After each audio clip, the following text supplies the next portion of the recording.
नमस्कार, बहुत स्वागत है आपका। आपके साथ मैं हूं मृदुल शर्मा और आप देख रहे हैं देश का नंबर 1 न्यूज शो ये भारत की बात है। होगी देश की हर बात, दिखाएंगे देश और दुनिया की तमाम बड़ी खबरें। आइए जानते हैं खबरों में आपके लिए क्या है खास।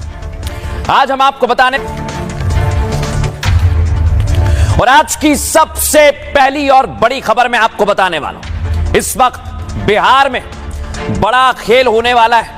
राहुल गांधी मैदान में आ गए, लेकिन इधर इलेक्शन कमीशन से जो रार है वो थम नहीं रही है। इसलिए अब क्या राहुल गांधी माफी मांगेंगे, ये आप देखिए। राहुल ने जो आरोप लगाए, आज इलेक्शन कमीशन ने एक एक जवाब दिया है, बताऊंगा आपको। लेकिन पहले तस्वीर दिखाइए जरा। राहुल और तेजस्वी बिहार में साथ आ गए और जबरदस्त वोट अधिकार यात्रा शुरू करके निशाना साधा चुनाव आयोग पर और सत्ता पक्ष पर।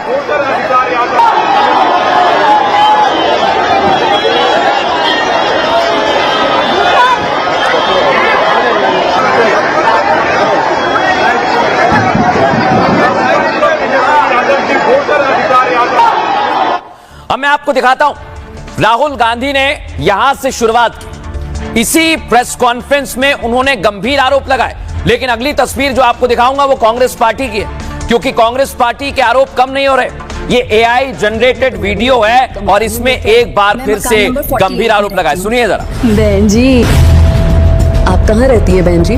मैं विश्वास नगर में रहती हूँ। विश्वास नगर में तो मैं भी रहती हूँ। आपका मकान नंबर क्या है? मैं मकान नंबर 48 में रहती हूँ। बहन जी, क्यों मजाक कर रही हो? मकान नंबर 48 में तो मैं रहती हूँ। अरे बहन जी, ये दोनों लोग हम सब मकान नंबर 48 में ही रहते हैं। लेकिन ये कैसे पॉसिबल हो सकता है? अरे मैडम, हम फर्जी वोटर हैं, भाजपा को वोट देने आए हैं। ये पूरा वीडियो एआई जनरेटेड है और ये भी आप देख रहे हैं, ये भी एआई के द्वारा बनाया गया है। यानी इसमें कोई भी किरदार ऐसा नहीं है जो सच में है। और इसे लेकर चुनाव आयोग ने फैक्ट चेक किया है। चुनाव आयोग कह रहा है ये सब कुछ फर्जी है, इसका सत्यता से दूर दूर तक कोई लेना देना नहीं है। और इसके लिए आपको आज तस्वीर दिखा रहा हूं मैं, क्योंकि अलग अलग वीडियो के द्वारा यही तस्वीर अभी तक सामने आई है। राहुल गांधी जो आरोप लगा रहे हैं उसे लेकर इलेक्शन कमीशन ने जवाब दिया है, फैक्ट चेक किया। सुनिए जरा।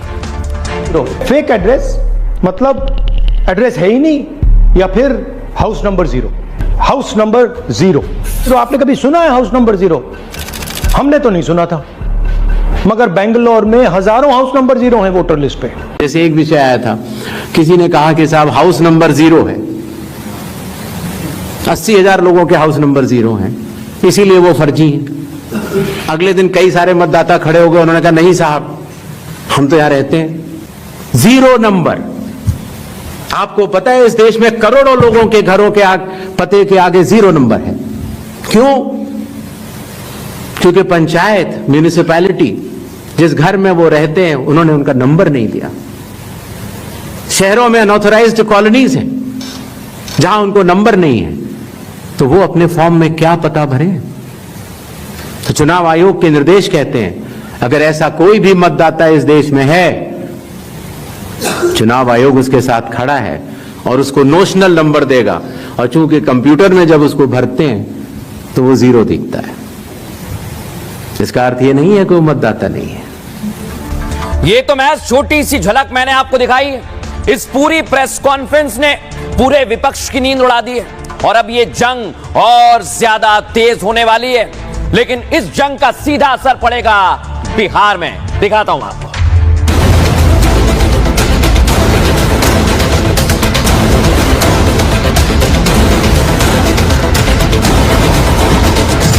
क्या राहुल की मुश्किलें बढ़ने वाली हैं? क्या राहुल को देश से माफी मांगनी पड़ेगी? क्या राहुल के खिलाफ कानूनी कार्रवाई हो सकती है? चुनाव आयोग के संकेतों की माने तो राहुल के पास अब कोई विकल्प नहीं है। हलफनामा देना होगा या देश से माफी मांगनी होगी, तीसरा विकल्प नहीं है। तो सवाल ये कि आखिर राहुल गांधी अब क्या करेंगे? मोदी विरोध में राहुल इतने आगे क्यों निकल गए कि अब उनके लिए वापस लौटना आसान नहीं होगा?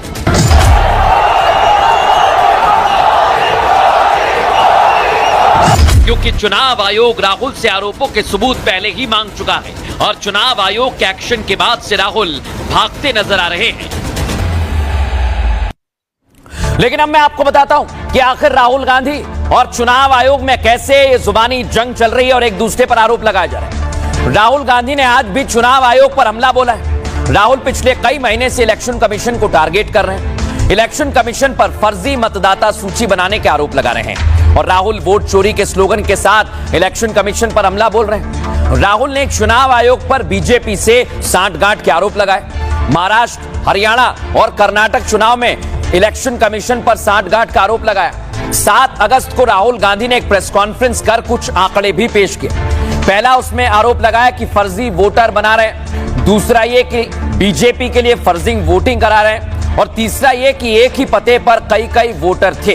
लेकिन राहुल के इन आरोपों पर इलेक्शन कमीशन ने आज सख्त रुख अपनाया। चुनाव आयोग ने आज दिल्ली में एक प्रेस कॉन्फ्रेंस की जिसमें राहुल के हर सवाल की डिटेल में जवाब दिए गए। उनके आरोपों को निराधार और मनगढ़ंत बताया गया। कहा जो डेटा राहुल गांधी दिखा रहे हैं वो हमारा नहीं है। हमारे लिए कोई पक्ष या विपक्ष नहीं होता है। सभी राजनीतिक दल बराबर हैं और जनता को गुमराह किया जा रहा है। इससे लोकतंत्र का अपमान हो रहा है। सिर्फ इतना ही नहीं, जिन्होंने आरोप लगाए उन्हें सबूत देने चाहिए, उन्होंने सबूत नहीं दिए। सबूत मांगने पर कोई जवाब अब तक नहीं दिया गया है और जिन्होंने आरोप लगाए हैं उन्हें हलफनामा देना होगा। अगर नहीं तो वोट चोरी के आरोप पर राहुल को देश से माफी मांगनी होगी। 7 दिन में हलफनामा नहीं मिला तो समझा जाएगा राहुल जितने भी आरोप लगा रहे हैं वो निराधार हैं।